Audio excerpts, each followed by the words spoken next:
mysterious sentient gauntlet, an enslaved people, and lots of sand. These are just a few of the things you'll quickly get acquainted with in the opening hours of Atlas Fallen.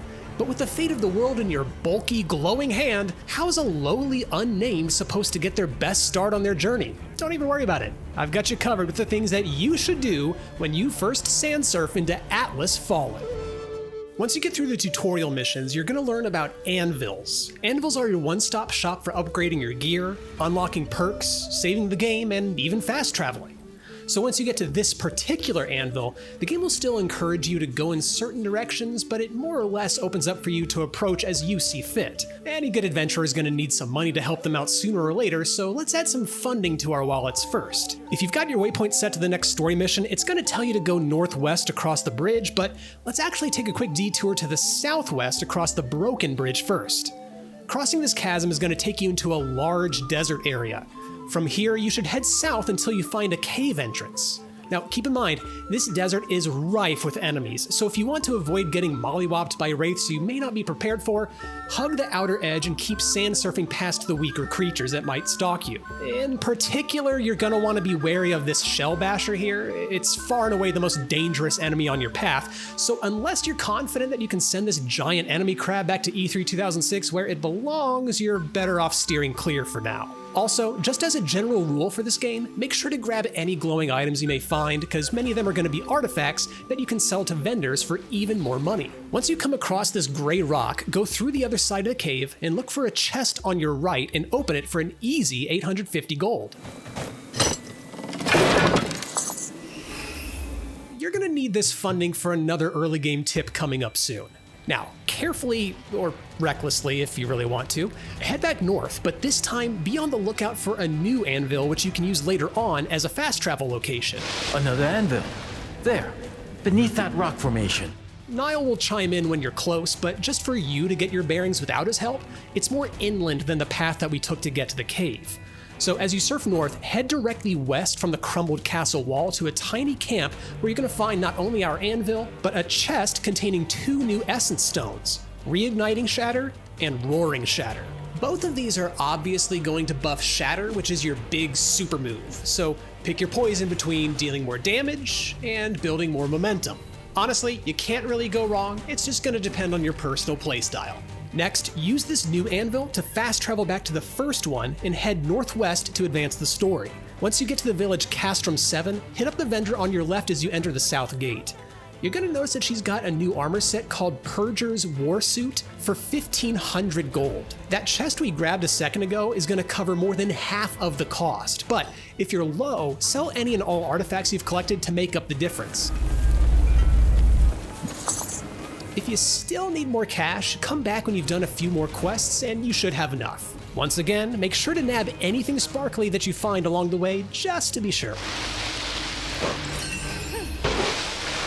Now, when you've dropped the gold to buy the armor, you're gonna be glad you spent it. The Purger's Warsuit has much better stats and upgrade potential than those recruit garments that we've been rocking since the early tutorial. And more importantly, it looks much cooler. You can toggle the helmet on or off, and if you've collected any dyes, you can customize your armor's color schemes for maximum style.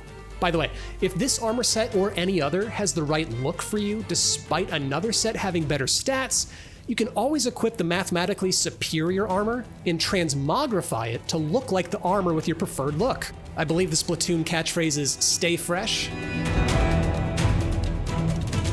Right next to that anvil that we started at, there's a chest that you should open if you haven't already. Most likely you've already opened it up and received biting Sandstorm anyway, but just so you know, this is still a go-to attack for me 8 hours in. Once you build up to momentum level 2 in a fight, it summons a tornado that helps rack up damage in addition to your regular strikes. Or if it's more fitting for the scenario, it can keep enemies busy while you reposition yourself or heal. But we've got a problem here because this is just the recipe card for the attack and we haven't actually crafted it yet. Right here it says we'll need an essence core, a fiery leaf, and 1 silvery ore to actually construct it. Fiery leaves are definitely going to be the easiest of these 3 ingredients to come across, and there's a pretty decent bet you've got a couple of them in your inventory already. They can be found virtually anywhere in the world and will glow a pretty easy to spot red against the environment. If you don't have any fiery leaves yet, don't worry. Just look for small red collectibles while you're doing any other thing in the game, and let your natural instinct to pick up everything you come across take over. As for the other ingredients, you're going to need to defeat a more powerful wraith. If you're feeling gutsy, you can fast travel back to the Anvil we unlocked in the desert and fight some of the big creatures there. But so long as we're already in Castrum 7, we're better off heading out through the western gate where you'll find exactly the kind of target that we're looking for. You're going to see a glowing blue shard protected by wraiths just beyond the walls. Larger wraiths have body parts with gold health bars. They're optional, but if you destroy them before killing the beast proper, you'll have a higher chance of getting better loot. This is how we're going to get our silver ore from most major enemies in the region, but in this fight, you'll break a gold health bar regardless, so there's little need to focus too hard on destroying one. Once you've grabbed all 3 ingredients, craft Biting Sandstorm in the Gauntlet tab, socket it as your tier 2 ability, and continue through the story with a miniature natural disaster on your side. Trust me, you're going to be glad you did this.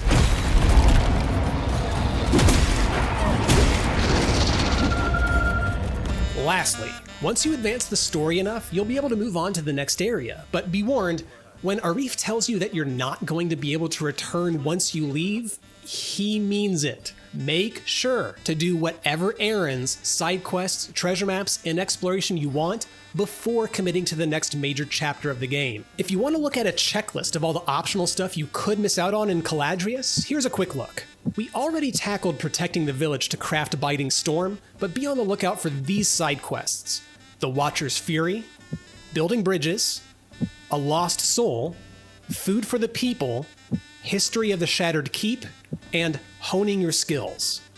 For errands, you're going to want to track down the Old Mine, Eyes in the Desert, and Unwanted Altar. If you happen to miss any of these quests but really wish you'd done them in order to get a reward that you might have liked, don't worry, because many, if not all of these items are still attainable later on in the game. And if losing out on 100% completion or missing some cool armor doesn't make you regret skipping any of these, maybe some of the in-universe consequences will. Yeah, according to the game itself, failure to complete these quests will forcibly scatter one of the only remaining settlements due to famine, abandon people stranded in the desert, leave a mother to grieve without her missing son, and leave you with a black heart because you are a monster. But if the burden of your own conscience won't weigh you down much, feel free to skip the side content and move on to the next area unencumbered. But you're still a monster. And those are all the things that you should do first when you start up Atlas Fallen on August 10th, and for all other things Atlas Fallen, make sure to keep it right here on IGN.